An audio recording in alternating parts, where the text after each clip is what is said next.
Jak zadbać o swoją regenerację w trakcie długotrwałych podróży, czy w momencie, w którym jesteśmy daleko od swojego miejsca zamieszkania, gdzie wszystkie rutyny są już przetestowane? W dzisiejszym odcinku opowiem Ci o tym, jak ja dbam o swoją własną regenerację w momencie, w którym jestem na obozach, w którym jestem w podróżach, jak dbam o to, aby nogi nie były zbyt ciężkie po długotrwałych podróżach samochodem, czy też samolotem. Serdecznie zapraszam Cię do oglądania. Regeneracja na wyjazdach może stanowić niemałe wyzwanie. Z tego względu, że nie mamy do czynienia na przykład z częstym dostępem do fizjoterapeuty, nawet czasami do wanny nie mamy dostępu, tak aby zwiększyć sobie możliwość wejścia chociażby do zimnej wody, czy skorzystania z ciepłej kąpieli. Takie podróże stawiają przed nami dodatkowe wyzwania, szczególnie jeżeli chcemy jednocześnie trenować mocno. Nie bójcie się jednak, jest kilka takich sposobów, które możemy używać po to, aby zmniejszać swoje dolegliwości. Część z nich wymaga użycia dodatkowego sprzętu, część z nich jest natomiast kompletnie bezpłatna. Dla mnie największą i najlepszą metodą regeneracji stosowaną w tym sezonie jest zimna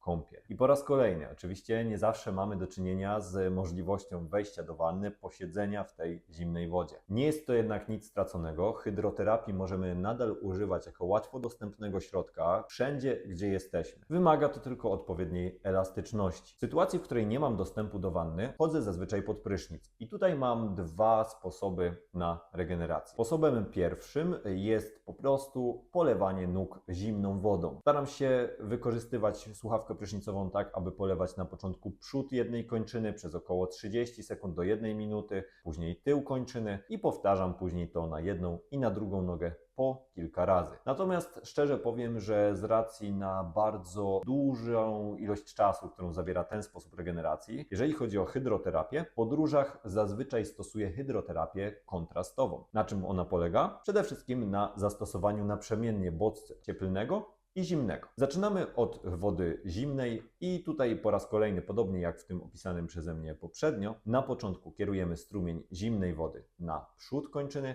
później na tył kończyny, następnie zmieniamy temperaturę na wodę ciepłą, nawet powiedziałbym, że bardzo ciepłą. Ona powinna wywołać dosyć dużą różnicę temperatur pomiędzy zimną a ciepłą wodą, tak aby doszło do dodatkowego rozszerzenia naczyń krwionośnych i dzięki temu wywołania takiego efektu gry naczyniowej, a więc reaktywnego rozszerzenia się naczyń krwionośnych i dostarczania większej ilości krwi do mięśni, usuwania jednocześnie ubocznych produktów przemiany materii. Taki rodzaj hydroterapii możecie też użyć bezpośrednio zaraz po treningu. Z tego względu, że pomaga ona właśnie w dostosowaniu się i przesuwaniu jakby tych ubocznych produktów przemiany materii, które zbierają się też w obrębie mięśni. Jednocześnie nie hamuje ona adaptacji treningowych, szczególnie w przypadku treningu siłowego, tak samo jak robi to zimna kąpiel, z którą pamiętajcie, trzeba odczekać tak przynajmniej 3 godziny po zakończeniu treningu. Protokół taki powtarzam około 4 do 5 razy na jedną nogę i przechodzę wtedy do drugiej kończyny. Daje to bardzo fajne odczucie rozluźnienia nóg, daje to bardzo fajne odczucie takiego odżywienia i jednocześnie ciepła, które fajnie oddziałuje też na układ nerwowy. Moim drugim sposobem regeneracji, szczególnie w trakcie długich podróży,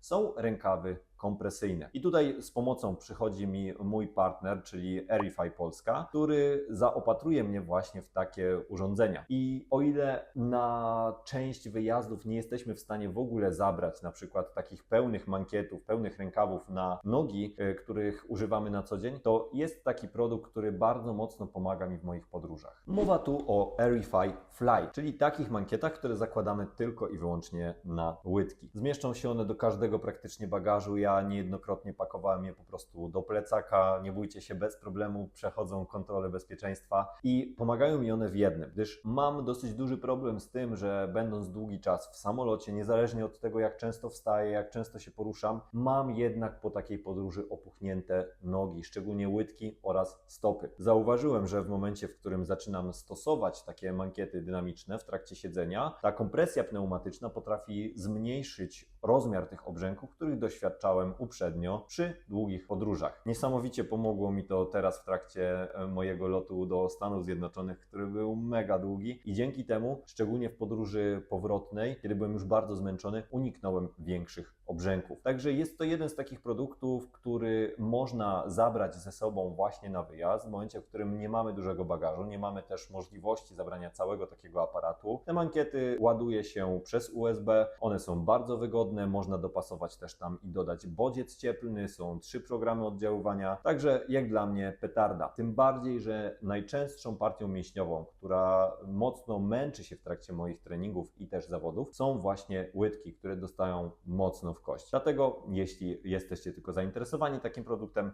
sprawdźcie na dole w opisie, będziecie mieć kod rabatowy oraz link do strony Aerify. Nie można zapominać również o tym, jak ważny jest sen. I w trakcie takich podróży, kiedy jesteśmy często wybici z naszego normalnego funkcjonowania, z naszego codziennego otoczenia, część osób doświadcza trudności z zaśnięciem. I w takich wypadkach warto zadbać przede wszystkim o te rzeczy, które zależą od nas. Przede wszystkim zawsze na wyjazdy biorę ze sobą zatyczki do uszu. Nie wiem, w jakim otoczeniu będę spał, nie wiem, czy tam będzie cicho, czy tam będzie głośno, dlatego zawsze jestem przygotowany, aby wygłuszyć dodatkowo otoczenie, tak aby nic nie przerywało mojego snu. Drugim rodzajem poprawy jakości snu jest zabranie ze sobą opaski na oczy. Pamiętajcie, że odpowiednie wyciemnienie sypialni, odpowiednie wyciemnienie miejsca, w którym śpicie, bezpośrednio wpływa na jakość waszego snu, a co za tym idzie, na regenerację. Ze względu na fakt, że bardzo często jednak śpimy w miastach, kiedy zanieczyszczenie światłem jest duże, staje się to jeszcze bardziej istotne i takie dwie proste już zasady potrafią nam dać ogromnie dużo pod kątem dodatkowej regeneracji, przygotowania do zawodów i regeneracji też po samych zawodach, czy też po ciężkich treningach. Warto pamiętać tutaj również o wszystkich innych zasadach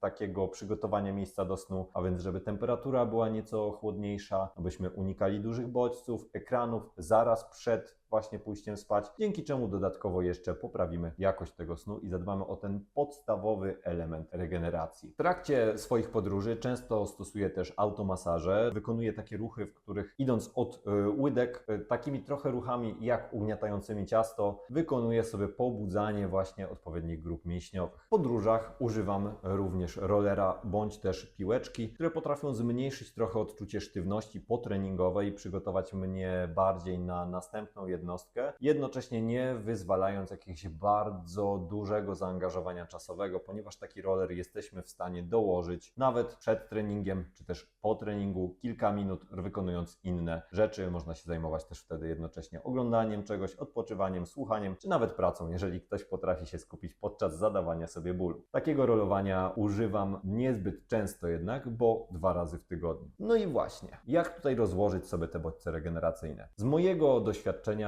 najlepiej działa generalnie praktycznie codzienne bądź co drugi dzień, a przynajmniej 3 razy w tygodniu stosowanie kąpieli zimnych bądź kąpieli kontrastowych. Dzięki temu czuję, że regeneruje się znacznie szybciej, odczucie tej opóźnionej bolesności mięśniowej znacznie spada, a dodatkowo pojawia się bardzo przyjemne odczucie rozluźnienia oraz zwiększenie ukrwienia tkanek. Jeżeli chodzi o kompresjoterapię, w ramach swojego treningu stosuję ją praktycznie codziennie, jeżeli jednostki treningowe nawarstwiają się i czuję zmęczenie, natomiast minimum stosuję ją 2 razy w tygodniu. Jeżeli chodzi natomiast o automasaż, czy też o roller, tutaj posiłkuję się nim tak do 2 razy w tygodniu, natomiast znacznie częściej jest to 1 raz w tygodniu. Jeżeli chodzi natomiast o sen na wyjazdach, szczególnie przed zawodami, po zawodach, ale również na obozach treningowych, celuję w maksymalną możliwą ilość snu. Oczywiście optymalnie wstawać byłoby bez budzika, natomiast czasami rozkłada się ten plan dnia w taki sposób, że idąc spać o 22, naturalnie budzę się gdzieś koło godziny 7, 6, tak, że jestem rano wypoczęty, więc minimum te 7,5 godziny, ale tak optimum 8-9 godzin snu powinny się znaleźć. Na sam koniec nie można zapominać również o tym, jak ważna w regeneracji na wyjazdach jest dieta. I tutaj pomimo tego, że w wielu miejscach możemy nie mieć dostępu do ulubionych produktów, czy do ulubionych dań, czy też do gotowania, warto jednak podążać za naszymi indywidualnymi preferencjami żywieniowymi, dbając o to, aby nie zmieniały się one znacząco w stosunku do tego, co jemy w domu. Wiecie, nagła zmiana diety, nagła zmiana nawyków może spowodować, że dolegliwości żołądkowo-jelitowe, czego ja już nieraz doświadczyłem, dlatego tak często o tym mówię, zepsują Wam nawet najlepsze przygotowania do danego startu, czy też zepsują Wam proces treningowy. Dlatego też pamiętajcie, o ile możemy sobie od czasu do czasu pozwolić na ustępstwa, starajmy się jednak robić to po zawodach bądź po ciężkich jednostkach, a nie przed nimi, tak aby uniknąć dodatkowych problemów żołądkowo-jelitowych. To tyle na dzisiaj, jeżeli chodzi o regenerację w podróży. Dajcie Dajcie oczywiście znać, jakie Wy macie sposoby, może czegoś nowego od Was się nauczę i coś nowego od Was wyciągnę. Tymczasem będę Wam bardzo wdzięczny za subskrypcję kanału. Jeśli chcecie wspierać moją twórczość i oglądać więcej merytorycznych materiałów zrealizowanych na najwyższym poziomie, rozważcie również wsparcie mnie na Patronite. Link znajdziecie w opisie. Trzymajcie się i do zobaczenia w kolejnych materiałach, a Wam udanej regeneracji, gdziekolwiek na świecie będziecie.